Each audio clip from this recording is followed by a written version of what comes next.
Kaya ang isang wish ko lang po ay mabuksan ang isip ng ating District Engineer Abelardo Calalo at ang ibang mga kasulukuyang at dating empleyado ng DPWH o mga kontraktor na maging state witness para sama-sama nating mapanagot ang mga taong talagang nakinabang sa sistema ng korupsyon sa mga DPWH projects.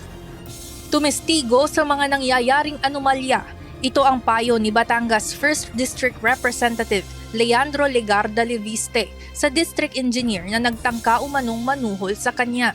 Kasama rin sa hinihikayat ng mambabatas ang iba pang kontraktor na may alam sa di umano'y nangyayaring katiwalian sa Department of Public Works and Highways o DPWH. Ayon kay Congressman Leviste, hindi niya isinasantabi ang tangkang panunuhol ni DPWH District Engineer Abelardo Calalo. Ngunit naniniwala siyang malaki rin aniya ang maitutulong nito upang matuklasan at mabunyag ang iba pang korupsyong nangyayari sa ahensya. May mga mas guilty pa kaysa sa mga DPWH employees na ito. At para ma-achieve natin ang goal natin na mabawasan ang korupsyon hanggang wala ng korupsyon sa DPWH, hindi lang po dapat yung mga employees ng DPWH ang dapat nating hold to account. And I believe with the help of state witnesses, we can catch a bigger fish. Ayon sa mambabatas, nakausap niya si District Engineer Calalo patungkol sa posibilidad na maging state witness, ngunit wala pa niya itong desisyon sa ngayon. Samantala, mayroon pang nadiskubre ang kongresista ng mga irregularidad pagdating sa kanyang distrito.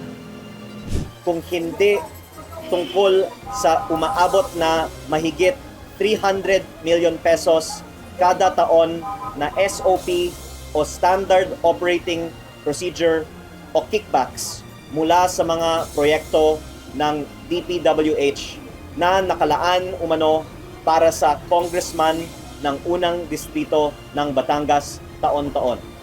Sa kanilang pag-uusap, pinangalanan umano ng District Engineer ang pinakamalalaking kontraktor sa unang distrito ng Batangas at kung sino ang pumipili sa mga ito upang manalo sa bidding. Ngunit hindi inisa-isa ng kongresista kung sino ang mga ito. Hindi nagkakaroon ng tunay na mga bidding sa DPWH projects sa unang distrito ng Batangas. Pinipili lang daw ng congressman ang kontraktor na nagbibigay ng SOP. Binunyag rin ng mambabatas na hindi lamang sa flood control projects mayroong korupsyon, kundi pati na rin sa iba pang programa ng DPWH. Gaya ng questionableng road project na kahit bagong gawa lamang ay madaling nasisira.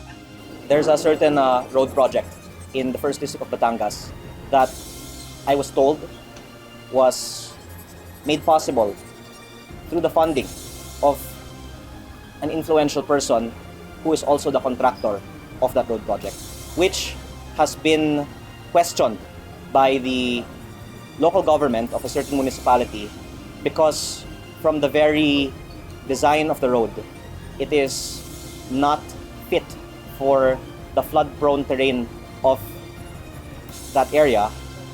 Paglilinaw niya, hindi lamang involved ang taong ito sa iisang road project, kundi sa iba pang infrastrukturang ipinapagawa sa Pilipinas. Samantala, hindi ito pinangalanan ng mambabatas, ngunit iginiit na kailangang ayusin ang sistema simula sa masusing pagkwestiyon sa proposed budget ng DPWH para sa taong 2026. Evan Alvarez, UNTV News and Rescue. Diyos ang aming sandigan, serbisyo publiko ang aming pinahahalagahan.